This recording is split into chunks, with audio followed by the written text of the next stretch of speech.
the residence houses welcoming their graduates. We think that's what they're singing for.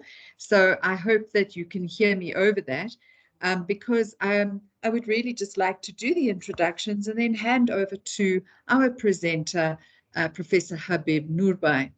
So my name is Gloria Castrillon, and I'm the Director of the Center for Academic Planning and Quality Promotion in the Division for Teaching Excellence, which, as you can hear, is right next to the fountain. I'd like to really thank you for attending this lunchtime session. Of course, we appreciate your support and also realize that, you know, everybody's very busy, and this is valuable time. And we are sure, we're confident that these sessions, which are organized by the division to showcase the work of the distinguished award winners, the Vice Chancellors Award winners, are actually worth your while. These wonderful sessions allow us to share ideas and to learn from each other. Today's session is presented by Professor Habib Noorbhai, who's an associate professor in sports science, and he's also the director of the Biomedical Engineering and Healthcare Technology Research Center in the Faculty of Health Sciences at UJ. He was awarded the Vice Chancellor's Award for Teacher Excellence in 2021. Prof Noorbhai has a PhD in exercise science, which he got in 2017 from UCT. His research interests are in the sports and exercise science area, with a specific focus on cricket science. In the current 4IR mandate, he's actively involved in interdisciplinary work in healthcare technology and innovation spaces, and he's especially interested in how health sciences students can advance their clinical skills using things like gamification and innovative virtual-based tools, especially in a post-pandemic university, although sometimes it doesn't really feel like it's post-pandemic yet. In 2015, he was nominated in the Mail and Guardian's Top 200 Young South Africans. He won the Mr. South Africa title in 2017, using this title to spearhead change in health, sport, and education. He was inducted as a Golden Key International Honorary Member at UCT in 2018 for his contributions to academia, leadership, and service in general. We're very, very happy to have you here today, Prof Noorbhai, and so I will hand over to you and mute the singing on my side. Thanks so much. Excellent. Well, thank you so much for the kind introduction, Gloria. It's much appreciated. And good afternoon to one and all. It gives me great pleasure to be here. Thank you again to everyone for the invitation. And I hope that what I share today will be some sort of nuggets that you guys can take away. And just give me a couple of minutes for me to share my screen. Okay, Gloria, if you can maybe just give me a thumbs up that you can see my screen. Yes, perfect. We can see it, Prof. Perfect stuff. Thank you so much. Okay, let's do the latest one. Great stuff. So what I've done is I've titled my talk today as a navigation, because we're all going through this journey of academia in a different way. And the way that I've titled this talk was to navigating academia through purpose, impact, and diversification. So it gives me great pleasure to present to you today, and I hope that this will be of value. So I think what I need to try and do is get rid of the screen. Okay, something just happened. Sorry about that. Okay, there it is. Great stuff. So this is a quote by Stefan Casriel. Sorry, this thing is it's got in the way. Great stuff. That's why I like Blackboard. Okay, so our education system is broken. The way we educate future generations no longer prepares them adequately for the skills and jobs of today. The idea that you study math, science, and art in your youth as separate disciplines and then work to solve real-world problems in today's economy does not add up. Preparing students for tomorrow's jobs requires breaking down the silos within education. So this is a quote from the CEO at Upwork, which is a freelance-based company, one of the most well-known freelance job markets, and the CEO, which is Stefan Casriel. Something that we just need to be aware of as well is a lot of us would be aware that there's currently 5 trends that are shaping the future of work. We have new behaviors, we have technologies, especially with the current 4IR. We have the millennial workforce, especially with the students that we're working with, as well as young researchers that are coming into the fold. We have mobility, where we know remote working can be done to a certain extent, especially with certain sectors that are outside of academia. And then we also have globalization, where there's virtually no boundaries. So at the same time, we also reside in this knowledge-rich industry where we can obtain information and knowledge from anywhere in time, which is something that we need to ponder about in education. Why should we offer something of education or a curricula if someone can go online or on YouTube and get some information if they want? So there's a theory which is known as epistemology. And epistemology is a theory that justifies truth and belief. And basically what we know or what we see is actually factual or true. So how do we know that the information that people search online is based on facts, or the beliefs that are being shared are actually factual or authentic? So that's a theory that we always speak about in the silos of education, is a theory of epistemology. And the reality is that people can access knowledge anywhere, anytime, any day for free. But when what you have is easily and freely available to everyone, it can become worthless. So, and that's why we have a lot of curriculars, and that's why education, especially in the online space, is booming, because they're trying to offer education which cannot necessarily be freely available to anyone on any domain. So I want to use the analogy of a diamond. Now, if a diamond was easily and freely available to everyone, it might become worthless. And we know that diamonds are a rare commodity, and so you have to really go and dig and find it. So instead of students or the public going to dig and find education, they come to institutions. And that's where they know they can find education that's going to help them leverage their career or what they want to do. So the key question from this slide is, what is the differentiating factor that you can offer that will positively affect both the student and the community? Something that they can't get online, something that they can't get on YouTube, something that they can't really get from anywhere else, even though we currently reside in this globalized, knowledge-rich industry. What are the kind of things that we can offer or that we can embed in the curricula that would not just be based on value, but something that can positively affect the student, and when they're a graduate, they're after affecting the community? And that's the kind of thought process that we should have. What is your diamond, and how are you going to offer your diamond to the student and to the community? So just a brief background around me before I dive into the meat of my presentation. So growing up, my passion has always been cricket. I wanted to play cricket I want to be a professional cricketer. Always had the dreams and hopes of playing cricket at a higher level. Unfortunately, that dream was trumped when I had an injury as a teenager, a lower back injury as a bowler, which was known as pars interarticularis. And unfortunately, that did a stalemate towards my dreams. But it didn't stop there, because when I was going through the rehabilitation process of my injury, which was very daunting, I came to know physiotherapy and various forms of alternative medicines, but I also got to know the profession of sports science and biokinetics. And because of my personal experience of going through the rehab process, I decided to take my studies forward. Instead of going to play cricket in the UK, I decided to go forward and study sport and exercise science. So I'm trained as a sports scientist, and also registered through the HPCSA as a biokineticist.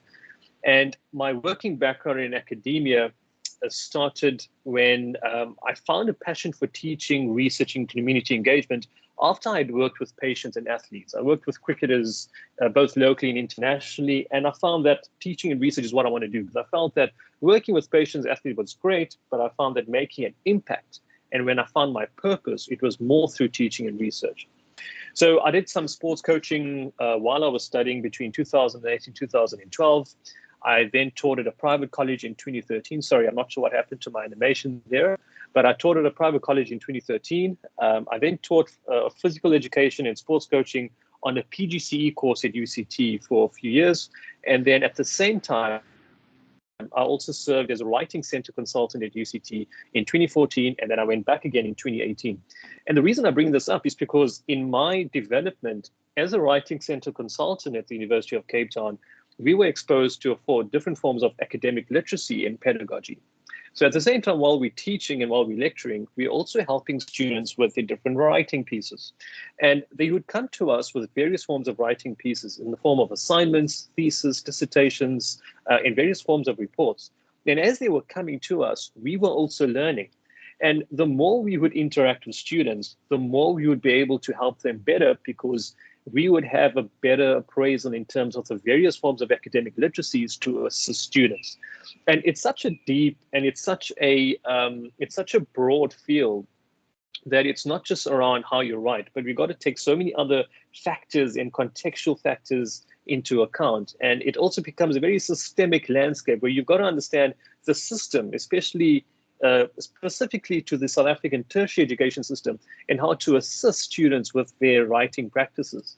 So it's not just about whether English is their first language or not, or what their background is. We've got to go more deeper in terms of the discipline and what's really going on, what the kind of writing piece that they have. So that was really a critical development pathway for me as an academic.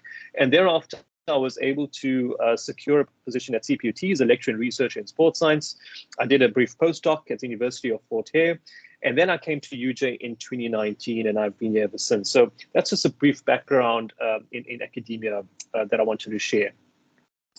But aside from academia or the lecture theatre or the research space, there's also been some activities that I've been doing outside of the lecture theatre. So as Gloria has mentioned, I won the Mr. South Africa title in 2017, and thereafter I became a TV presenter on SABC3 for a lifestyle magazine show in 2018. That was really fun, but it was short-lived because I wanted to get back into academia. So this allowed me to adapt and capture different forms of audiences through multimodal teaching and presenting genres and pedagogies. So the way you teach in the classroom is very different to presenting on a camera. And the way you present on a camera is very different to how you are being interviewed on television or radio for a public engagement lecture. So there's various forms of genres and pedagogies that you become accustomed to and that you learn. And you navigate through this kind of journey depending on who the audience is and what the genre of communication is, which is very different to teaching in the conventional context. And then I've also offered 2 TEDx talks focusing on health, productivity, and pageants. And the TEDx delivery is very different to a public lecture delivery. So TEDx is about sharing ideas which are worth spreading and not necessarily teaching people about a certain theory as an example. It's about sharing an idea and making something which is thought-provoking and captivating. And I've also done talks and workshops to various groups and companies regarding health, wellness, exercise, and productivity, and often interviewed on TV and radio stations on such topics. So these are a variety of pictures that I'm sharing with you about the different genres and pedagogies that I was able to, and I was fortunate to do outside of the lecture theatre. But you're probably wondering, why am I sharing this? And the reason why I'm sharing these with you is because through these various experiences, I've been able to obtain a diversified skill set and have been able to achieve and be productive in my own endeavors with limited time. And now I feel that I'm in a position to inspire, teach, and offer values to students and colleagues so that they can also feel energetic, healthy, productive, and empowered in the current digital era and within the academic spaces. And the key is diversification, which I'll get to, which I will get to but at a later stage. But it's once you've established your purpose, then you can understand how you can provide an impact to others, whether it's through teaching, research, or with your own disciplinary expertise. And also having different forms of diversifications outside the lecture theatre, because it really does shape how you can assist students and your fellow colleagues within the academic space. So the key lesson is diversification and exposure to a variety of activities is key to enhancing your armory. The perception that you should only stick to your niche is true. It really is true, but it's also limiting because you're only sticking to sport and exercise science, you become an expert in this field. That's great, but you're also missing out on key skills and opportunities that you can learn and grow from that are outside of that kind of space. So you don't want to limit yourself if you're only focusing on 1 or 2 things. And I'm not suggesting that you try and be all over the show. What I'm suggesting is that you keep your niche, whether it's 1 or 2, but also try your hand at different things where you feel that it may add value to what you're currently doing. So that's something to think about. always remember that, we're a noun and we should be a verb. And this is something my wife told me, is that we're not a noun. We should be a verb. And where we can learn, where we can do, and where we can implement, right? So someone may call you Mr. South Africa, or Doctor, or Prof, but that's just a title. If we are a verb where we are doing different things, and if you stay true to who you are, that's who you are. And I tell people, just call me Habib, because Habib does. Habib learns, he makes mistakes, and he does. That's the kind of person that I am. Titles will come and go, and it will stay. But it's just a formality. But it's about trying to be that verb and trying to do. And when we do, we can learn, we can grow, we can master a skill, and we can then implement. And now I'm in a position where I can even share these with others if it may interest them. So coming to the meat of the talk, and I want to shape this talk into the 3 S's. And the first S is the student, the second S is the societal context, and the third one is scholarship. So these are the 3 main contextual factors that I want you guys to be aware about when it comes to the classroom, when it comes to working with students within an academic space: the student, society, and scholarship. So the kind of values that I employ when working with students is values that are based on a digital approach. And the digital acronym that I've put forward is diversity. We're fortunate in South Africa to work with diverse groups. We are inclusive as a nation, and we work with a variety of racial, ethnic, and cultural groups. And having that diverse approach allows us to grow much better, to be a lot more aware, and to appreciate others for who they are. And the second one is integrity. That's really a really important thing, that what you say, you do. What you do, you say. And always try and have that thing matched up as much as possible in the classroom. If you're sharing an experience with your student of what you've done in industry or what you've done with them in practice, make sure that it's factual and honest. Oftentimes, I've come across where integrity may be lacking just to prove a point or to come across a theory. Integrity is really important. But the third one is gallantry, in the form of a student being brave and courageous. How do we inspire students to think beyond what they thought they couldn't do? How do they become brave in the classroom to ask the difficult questions, to answer the difficult questions? How are we able to inspire them to be courageous and brave beyond the immediate ability? And that form of gallantry is really imperative. And then the fourth one is innovation. And not just in terms of making something or creating something, but being innovative in the way we think, innovative in the way we learn, the way we teach, the way we do things, and just trying to be innovative and come with the times with various forms of technology. UJ has got a strong mandate with 4IR. So how are we integrating the philosophy and the mandate of the fourth industrial revolution in our teaching, research, community engagement, etc.? So that's really important. And then the fifth thing that's really important for me as well is thinking, but critical thinking. And this is something that's really important for me, is I often don't really just give a lecture in class and teach. And I'm sure a lot of us don't do that. But I'll always ask the hard questions in class. And I will never give an answer until people start to think. And why I really appreciate and love the background where I had at UCT is because they will not stop until they have seen that you have thought critically. And critical thinking is an important area, especially at the university level. And one of the graduate attributes that's so important within the classroom is to ensure that students are thinking critically. Because if they think critically, it's an increased proportion to better mastery of skills or better mastery of various types of activities. So try to embrace a critical thinking philosophy within your classroom. And then ambition. Ambition is not a problem. Blind ambition is an issue, but having realistic ambition of wanting to achieve certain goals in the classroom is fine. And I'm talking here about the student. If the student wants to have a cum laude degree, that's a realistic expectation.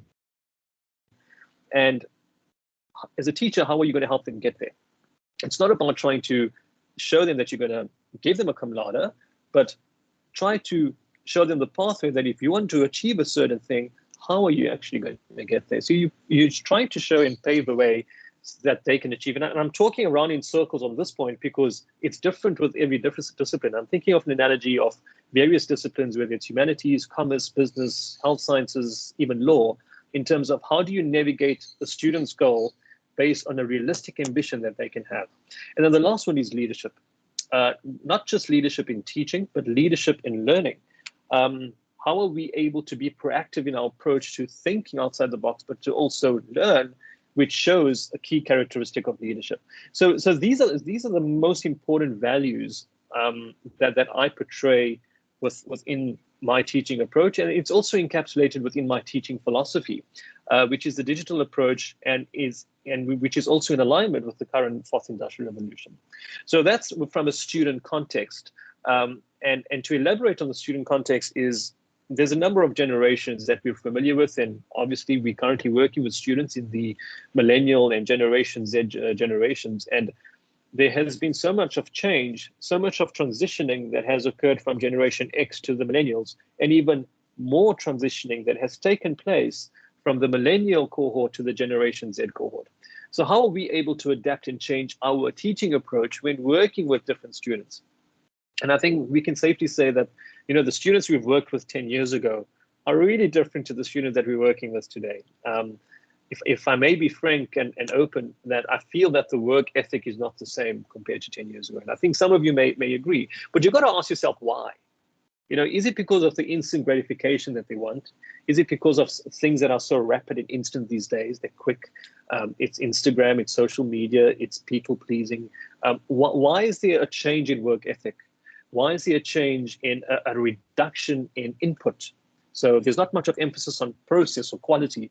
There's more of an emphasis on output and outcomes. So you've got to ask yourself why. And so it's about the work ethic and the quality. You know, I always ask the students or certain people when I'm in interview committees, you know, if you had to think of yourself as either two different pieces of equipment, either there's a microwave or either there's an oven, which would you choose and why? Choose between a microwave and an oven. And you'll be astonished that a lot of the students in the Gen Z group would say, I'm a microwave because it gets done quickly and I can go on. But it's kind of a trick question, and you want the answer to be an oven because the oven's going to be processed. It's going to take time, but the outcome's going to be a lot better. And so in academia, we've got to take the oven approach, but at the same time be realistic of certain deadlines which may be imminent, self-paced, or even taking some time. And the message from the slide is that we've got to be aware of the cohort and the audience that we're working with. One of my key concerns at this point in time is I've seen some lecture slides or curriculums in different programs at different universities which haven't been changed. The curriculum and the content that we saw at one university in 2011 is exactly the same in 2021. Now that's a problem. You know, with times, things evolve, and yes, with certain curricula and certain accreditation policies, the learning objectives and learning outcomes, you know, are set in place because this is an accredited qualification. But the content can be revised or improved. And when you see that there's such a big change in the last decade, but there's subtle changes in content or PowerPoint slides or different learning materials, then you got to really ask the question of what's really going on. So I plead to everyone that we've got to make sure that there's an alignment with our learning materials to our curriculum, and our curriculum especially to the student context, and understand the context of the students and the audiences that you work with, whether it's undergrad students, postgrad students, postdoctorals. Really make sure that there's congruity between the students that you work with, the curriculum, and the learning materials, because that's really important. And if there's congruity between those three things, that's when you're going to ensure throughput rates and student success. All right, so social media by gender is also another interesting aspect. I mean, we find a lot of our students either on Snapchat, Twitter, and Facebook, and they are going to be on that medium. And we're going to find that social media is going to be the buzz going forward. And we find that a very high % of Generation Zs are going to be on each of these platforms. How do we integrate social media in our teaching? And it doesn't really need to be modules that are theoretically based, but even practically based. How do we use social media? And I'm not going to tell you how, but I'm going to leave that as a challenge to you to think of ways of how social media can be integrated into your teaching. Yes, there's different forms of policies of what you can and can't do, but think of a legitimate way and a safe way in which social media can be integrated. And then the most frequently used devices, as we all know, is the mobile phone.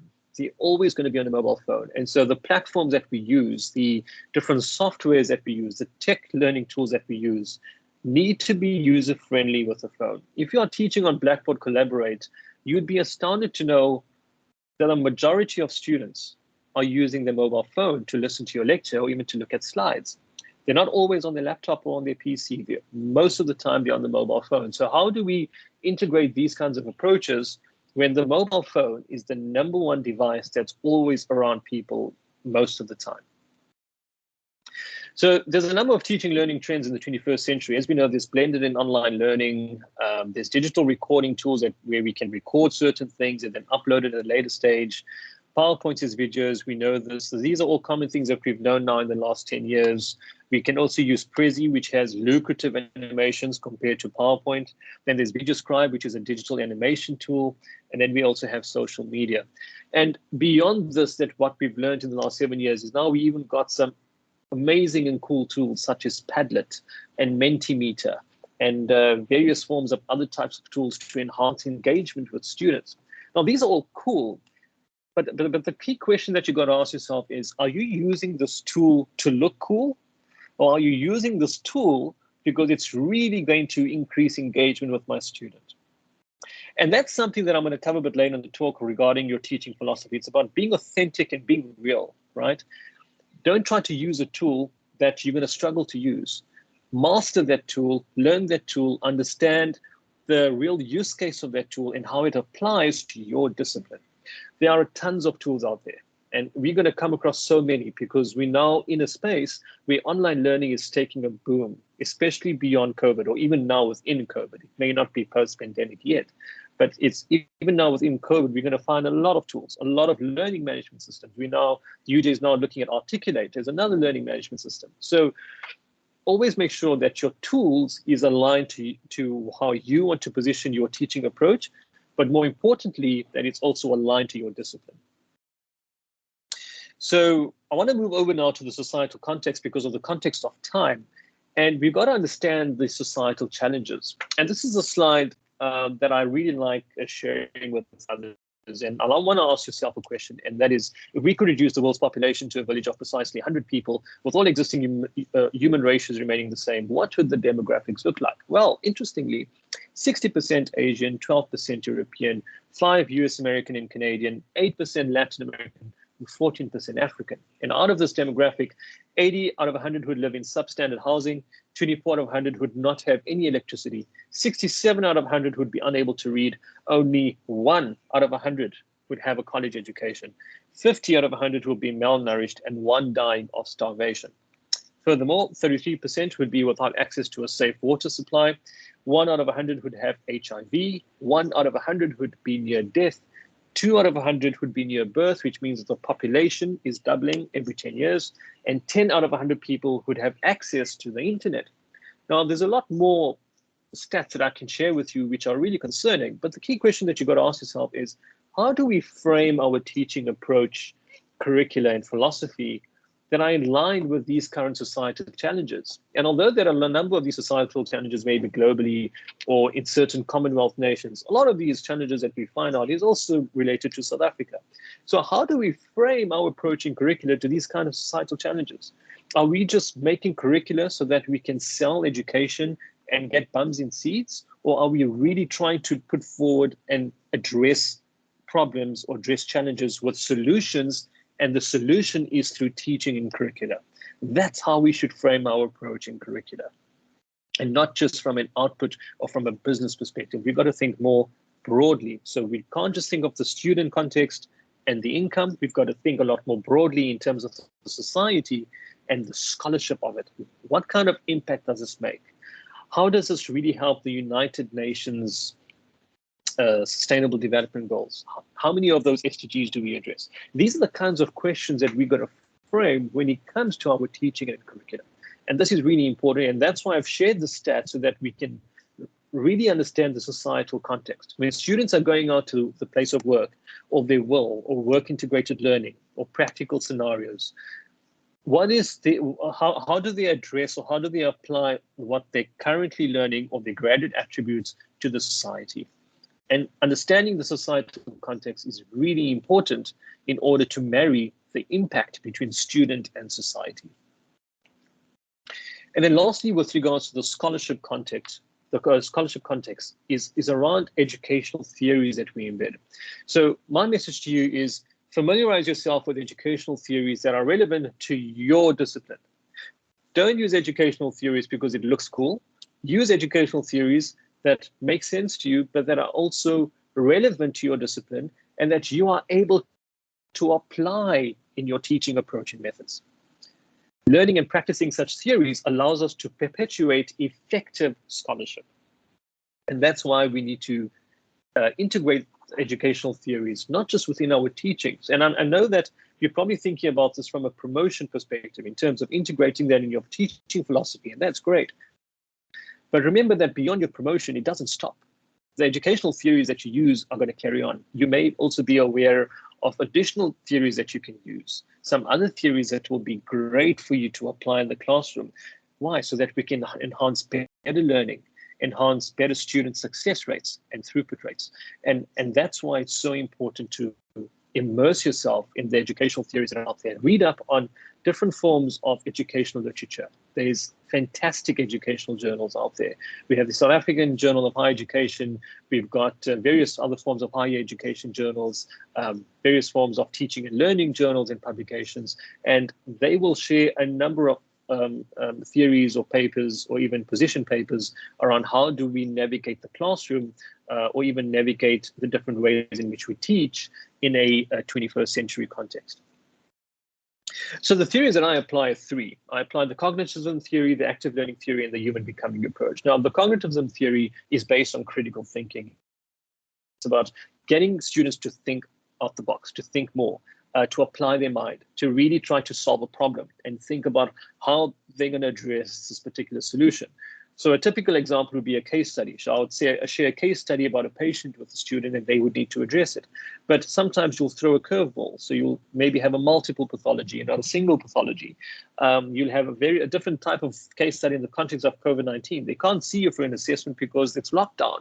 How do you address this issue? So you get them to think out the box.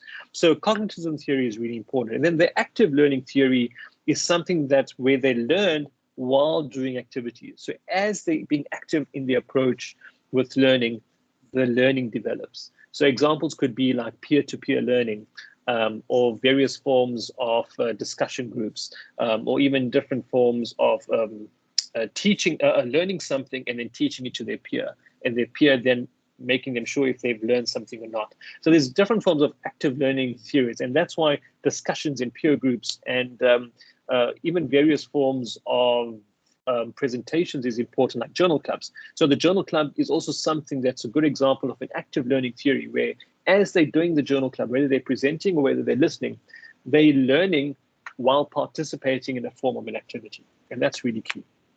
And then lastly, my favorite one, because I'm within the health sciences background, is the human becoming approach. And because people are becoming something, they're becoming a certain expert, or they're becoming a health professional, or they're becoming a scientist, or they're becoming a certain profession, as they navigate through becoming something, what kind of learns or skills are being transferred? What transferable skills are being shared on this journey of becoming something where people will look up to them? And McClerney and Green Thompson, they summarize this up quite well, and they say, it is clear that teachers uses a variety of innovative teaching strategies and practices, and that there is an increased emphasis being placed on the teaching of soft, non-technical skills such as professionalism and leadership. But other areas in which innovative strategies are being explored are in the field of complex practical skills, with simulation-based learning becoming a must-do rather than a luxury. So several years ago, we saw that simulation-based learning or gamification or different forms of technological tools were cool and it was a luxury. We now realize that even within the human becoming approach, it's a must-do. And especially to hit engagement or hit the home run with the current students that we're working with between the ages of 18 and say 28, it's a must-do. And that's something that we need to start learning and framing as staff and integrating within our approach and within our teaching practices, as well as within our teaching philosophy. So I want to share a very brief conceptual framework that I developed, which outlines the vectorial, positivist, and interpretivist relationship between a supervisor and a student. So I developed something in 2020, but just haven't got around publishing this particular model. So on the one spectrum, you've got the student, and on the other spectrum, you've got the supervisor. So this particular model speaks to postgraduate success. And if you want to have success, we've got to ask ourselves, how do we define success for a student? Is it through learning through development, or is it guiding through mentorship? Do you play both roles as through the development and mentorship, or do you only play one or the other? And you can apply different forms of approaches. You can either have a positivist approach, or you can have an interpretivist approach. And it's about the positivist approach can speak to how they navigate through this journey, embracing optimism and positivity through realizing that this journey of their thesis or their data collection or the data analysis, how are they able to remain positive through this journey? So how do you as a supervisor play this role? But as a student, how do they also play this role? And then as the interpretivist, how do they interpret working with you between a supervisor and a student?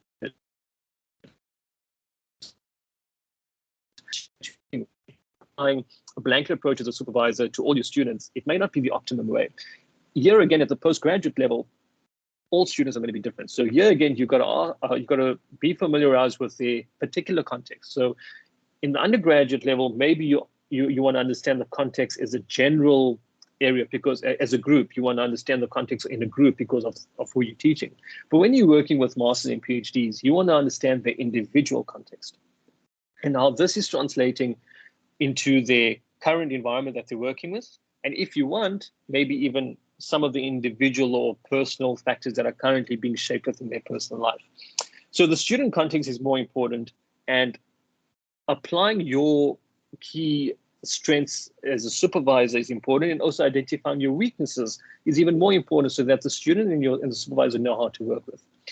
But at the same time, it's also about how the student interprets the supervisor. And that's why the monthly rapport that you establish with the student, or that the meetings that you have, set expectations and have an open and frank discussion about where they think they're going, how they feel they're being managed, and vice versa. The student should also feel, how do they think they're going and how is their progress going? So that's an interpreter's approach, which it's more of a theory, which I don't have much time to go into depth right now. But having this kind of a model, as you bring it together, whether it's through learning through development or guiding through mentorship, we then begin to understand the factors that promote or hinder success. Now, some of the factors that I feel that really promote success is if the supervisor has some sort of academic literacy experience. It doesn't mean working in a writing center, but it can be going on workshops and understand academic literacy in the context of postgraduate supervision. And also keeping abreast with different forms of pedagogies to assist the student. And I think a lot of the time, I think 70 to 80% of the time, supervisors, when it comes to supervision at the postgraduate level, it's about the writing. It's not just about the data collection, the data analysis, it's about the writing stages, whether it's at the proposal stage, whether it's at the thesis stage, or even at the publication stage, it's about the writing. And if you are able to integrate this academic literacy experience, it really does help. And the hindering factor is a lack of AL experience. And so my message to you is try and get some training for academic literacy, because it's not just going to assist you in your supervisor capabilities. It's going to do so much of good to the student that's being supervised. And then the other one is a research design aptitude. And here again, going on training and workshops on understanding research methods and design. And a hindering factor is having poor research design skills, where you're not really sure which particular design is more appropriate for this particular research question. But when you're going to a research methodology course, and especially an advanced research methods course, you'll be able to apply what type of design, whether it's quantitative or qualitative, to a research question. Constant engagement is key. And a hindering factor is lack of engagement. Have those monthly check-ins, even a weekly check-in if you'd like. I mean, my rule of thumb is with PhD students that I check in with them once in 2 weeks. With master's students, it's once a week, depending on what stage of their journey they're in. But I try to have at least 2 check-ins per month with my students, and try to see how they're going, whether it's an online meeting, an in-person meeting, or even if it's a WhatsApp call. And one of the things that I even talk about in the interpreter's approach is I even speak about giving students my WhatsApp number. Because I find that if they obviously they know the boundaries that they shouldn't be WhatsApping you at night or on weekends or any other odd time. But if you can have the constant engagement even on WhatsApp, WhatsApp is a form of a platform for communication that ensures more effective rapport with students. There's certain policies at universities which suggest that you should only use emails or MS Teams or Zooms for communication. But WhatsApp is also a legitimate communication platform, and it allows you to share voice notes. It allows you to share images using scribbles and notes. It allows you to use different forms of demonstrations using WhatsApp. And WhatsApp is really improving now. Apparently, today they are piloting reaction emoticons for WhatsApp. So now we can react in certain ways. So WhatsApp is a perfect platform for you to communicate and engage with your students. I wouldn't suggest that you give your WhatsApp number to your undergrad students, because then you're going to be spammed. But your master's, postgrads, your master's, PhDs, and your postdoctoral students, that's something that would be appropriate. And they can have an understanding not to share your personal contact number with anyone else. The fourth factor is a supportive environment. Having a supportive environment and an enabling environment which they feel they can approach you and where they know they can get support, whether it's with you or whether it's with other forms of departments like the stats department, the writing centers, any other types of supporting departments that can help them on this journey, that's really important for them to know. A non-supportive environment is a hindering factor for success. And then the last one is the commitment by student. That's not really something that's in your control. You can motivate, you can encourage, but poor student commitment is going to be a hindering factor. So this, in a nutshell, is a model that talks about what are the positivist and interpretivist factors that contribute to postgraduate success. So I'm nearing the end of my presentation now, and I just want to end off towards, I know a lot of you want to apply for promotion, and the tips that I can provide you in applying for promotion is be authentic and be real. Please don't try and write something in your philosophy or other application documents of someone that you're not, of something you didn't do. Be authentic, be real, be honest, and be truthful. Don't just meet the minimum requirements. Every faculty is going to have requirements in terms of your promotion criteria, whether it's for teaching or whether it's for research. Don't just meet the minimum criteria, exceed it. So if it says that you need at least 4 units for research, get 6 to 8. If they say you need X amount of this, exceed that number. Don't just try and go for the minimum. Trying to exceed it, and don't just apply for promotion because that's what the minimum criteria is. Think about the broader picture. It's not just about getting promotion. It's about being recognized as an expert within your particular field. And remember that reputation and credibility is everything. Make sure that you protect your reputation and your credibility when applying for promotion. And that's something that's really important. And most importantly, pay a lot of attention to your teaching philosophy. Whether you're applying for the teaching track or the research track, pay a lot of attention to developing your teaching philosophy. Your teaching philosophy doesn't take 3 months. Your teaching philosophy is developed over the years. It's like a CV. Your teaching philosophy is exactly like a CV. All right. So as you update your CV, you update your teaching philosophy, and you keep that updated, and you use the most important things that form part of your teaching philosophy. Have your teaching philosophy reviewed multiple times. Please use theories, and use theories in a way where you theorize the theory or you explain it, and then you use an example and you demonstrate how you apply this theory in your own context or in your own classroom. And I would strongly advise, and this is sincere advice, that you try and do a teacher development course to shape up your teaching philosophy. In 2015, I attended a teaching development program, which was for 6 months. It done a world of good. I think if I didn't go on that TDP, I probably my teaching approach may not have been the same. And I think the reason for why I'm able to share these things with you is because I've attended a lot of trainings. I've attended a lot of workshops. So, and now, unfortunately, I'm not in a position to attend as many as I would like to because of limited time and what I currently do. But back then, when time was a little bit more fluid, if there was an invite for a workshop or a seminar, I'd RSVP, I'd go for this, I'd go for that. Why? It's because I just wanted to learn as much as I can. And at this point, I'm still learning as much as we can. And the eagerness to learn and the eagerness to have constant improvement or the desire for self-improvement is something that's going to help with development. If we ever feel that we've come to a point where we've reached and that's when we know everything, that's the end of the road for you. You've got to be in a position where you're constantly learning. The best professors and the best scientists with the highest H indexes, with the highest, with the greatest of profiles that I have had the pleasure of working with, they are still saying they're still learning. They're at the ages of 65, the emeritus professors, they are in their late 50s and they're still learning. So I would strongly advise that you go on a number of courses and workshops and teacher development courses to really shape up your teaching philosophy. But also be upfront about the challenges. Let's be real. The journey that you take is not going to be smooth sailing. There's going to be bumps. There's going to be potholes. So some of there's a lot of challenges that I've overcome, and I want to share how I've overcome these kind of challenges. One of the challenges that I've learned was ageism. Where you're being judged by your age. People see you for your age, and they'll judge you based on what you know, based on your age. So, and what I call this is the gray hair syndrome. If you, with respect, if they feel that you look more elderly, that you're a lot more wise.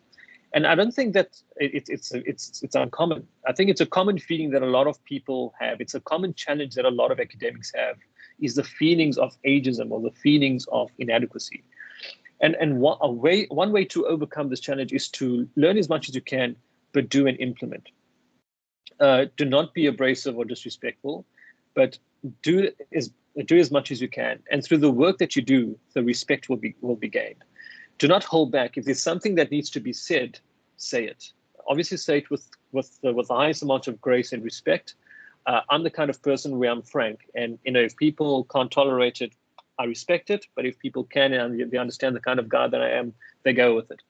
It's be honest, be open, and be frank about certain things.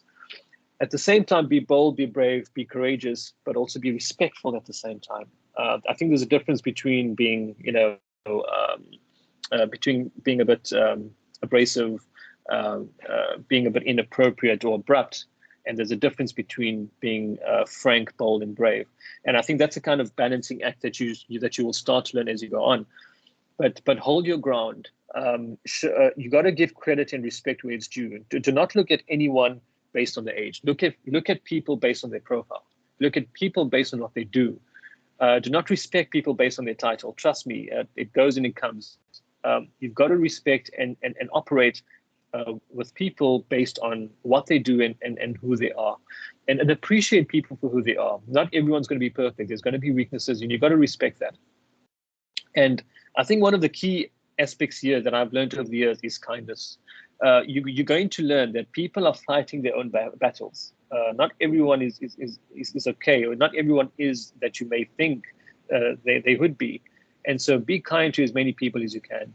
But at the same time, hold your ground and stand firm for yourself, because ageism is something that's on the rise. We're talking about racism. We're talking about gender discrimination. We're talking about female discrimination in the workplace. Ageism is another form of discrimination that we're looking at. And that's something and that's one of the key challenges that I've dealt with, and this is how I've dealt with it. You're also going to get criticism, but your criticism is not a hindering factor. It's not something that should get you down. It's a key motivator. It should be an enabler for you to say, let's keep going forward. Don't let it demotivate you. People are going to criticize you for your work. People are going to criticize you for the way you work. People are going to criticize you for the things that you do. Embrace the criticism that you get, the constructive criticism that you get. Reflect on it. Think about it. And I'm the kind of guy that if I mess up, I apologize and I stand up front. This is how I went wrong, and I apologize. But if it's criticism that you've got where it's about your work, do not take it personal.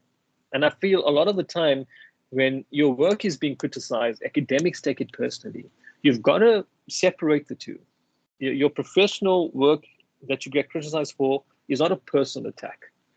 And I think that comes with maturity, that if you're able to separate your personal work, your personal criticism with your professional criticism, that's a sign of maturity. Never give personal criticism to anyone, but be constructive in the criticism that you give, but also be welcoming of the criticism that you receive. The other challenge is the tech savviness. And I'm not just talking about the tech savviness with you as a teacher, but also the tech savviness that your students are able to do. Okay, sometimes you'll find that students are able to do a lot more better things from a tech perspective than you can. And one thing you've really got to understand and realize is that technology is not going anywhere. It's here. It's going to be here for as long as possible. And if we want to get to the times, and if we want to adapt with the times, we've got to attend workshops frequently. We have to have a curiosity to learn and know more. And then once we are able to learn, do, practice, attend more workshops, then we can inspire and demonstrate. And that's something that I've been able to try, and I've tried to do over the last years, is I've realized that these are the kind of tech issues that I'm weak at, that I need attention with. And so I went on the necessary trainings. And that's how you overcome these kind of challenges. The other challenge is, from a context, societal context, is the basic education in South Africa. We understand from a contextual perspective what's going wrong with basic education. And now in higher education, we're starting to see, especially at the first year level when students are coming through, how are we able to assist them with doing well or passing, knowing that these are the kind of challenges we're dealing with. And one of the things that I feel we can overcome this through is through peer-to-peer learning. They feel a lot more confident with their peers, because some of the students may feel intimidated by you, because you must remember they're coming as small fish in a bigger pond. It's a university. It's different to the township. It's different to the rural community. You're the lecturer. They feel that they're inferior to you. But if you come down to their level, the intimidation disappears. The respect remains, but the intimidation disappears. And the peer-to-peer learning among their peers is something that allows them to have a sense of belonging. It's something that allows them to feel more welcoming within the environment. Another option is to have oral assessments than written assessments. And using the voice of the student will tell you a lot more about the capabilities than a written assessment. And the written assessment is a bit of a challenge for them, because whether English is not their first language, or they don't have the appropriate writing training in their school, or whatever the other reasons may be, sometimes having oral assessments could be cool. And that's where you can really assess if they really are listening in class, or if they understand the concepts, or if they are applying these theories within the lab space a lot more better, or their practical skills are coming through. So oral assessments in peer-to-peer learning is one way to overcome this kind of challenge. If you are seeing that the challenges from basic education is filtering in your particular degree or discipline. And then lastly, sometimes when you go through academia, you're going to have feelings of inadequacy or the imposter syndrome. The imposter syndrome, feeling that you don't have, you feel that your abilities are less than what it currently is, or people make you feel that you are incompetent when you're actually not. Always remember that you're going to go through this, and self-care is really important. Self-care is key. You've got to take care of yourself. Don't be hard on yourself. Life happens, and no one is perfect. Perfection is overrated. It's fine to be imperfectly fine. Always remember that. Self-care is key, and you're going to go through some days where you feel inadequate, or some stages where you just hit rock bottom, or you've hit a block. Sometimes when you're writing, you have writer's block, or you just can't get through it. You're typing the same 2 sentences for an hour. You're not getting through. Go for a jog. Go for a run. Separate yourself from whatever things that you're doing. Remember, you're human. You're a human being. No one's perfect. And you're going to go through these kinds of challenges. And these are some of the suggested ways in how you can overcome it. Lastly, there's an irony of age. As a child, most children would have energy and time, but no money. As an adult, most would have energy and some money, but limited time because we're so busy. And as an elderly person, most would have some time and money, but no energy because they're getting older. So you're always going to go through your life having 1 or 2 of these 3 or nothing. You're never going to have energy, time, and money all at the same time. If you do, consider yourself lucky. But one thing that you can't get back and that you can't bank is time. Once that time is gone, it's gone. You can get money, money will come and go. Energy will vary depending on what stage you are in your life. But time can never be banked. And that's the irony of age. And so I want you to really think about how you're using your energy and time while you're navigating within academia, while you're navigating through this journey with teaching and with research. So in closing, remember that these are the three main areas that I try to share. If you understand and know what your purpose is, you are in a better position to have an impact. And if you are able to impact others, and if you feel that that may be limiting, that you want to do more, diversify your skills. It's not a problem to diversify your skills. And we actually in an area of diversification where you're not a noun, you're a verb. So you want to learn, you want to do, and you want to implement. And so navigate your journey within academia, understanding what your purpose is, how you can impact people, and diversify your skill set so that you can make a better impact within the current journey that you're in. So I want to close off and say that change is inevitable. Education has evolved and adapted through the digital and electronic ages. It is only a matter of time before teaching and learning adopts changes through the technological age. Now is as good a time as any to adopt the standards for the upliftment of sustainable and diversified student experiences. So thank you so much for your time. I'm sorry I've gone over time. I wish you luck on your journey, and I'm happy to take any questions. That's absolutely lovely. Thank you so much. I love the idea of being a verb and not a noun. And it also coincides beautifully with the learning to be philosophy at UJ, which is not just for the students then, but also for all of us as staff. Are there any questions, colleagues? Otherwise, I'm sure Prof Noorbhai wouldn't mind an email from you. He loves to share what he does, and to cooperate and collaborate is something that he's also very interested in. Any questions, anybody?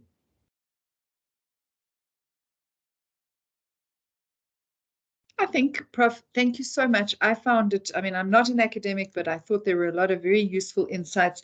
You've given me a good reason for why I have grey hair, and we will look forward to seeing and hearing more from you about the wonderful work that you do. And I think that the academics in the presentation will find what you've said incredibly useful. I know that those of us in support have really equally benefited from your insights. So thank you very much. Just to ask everybody to please go into the Menti and just give your feedback to Prof and to us, and enjoy the rest of your day. Thank you so much to all. Have a good afternoon. Bye-bye.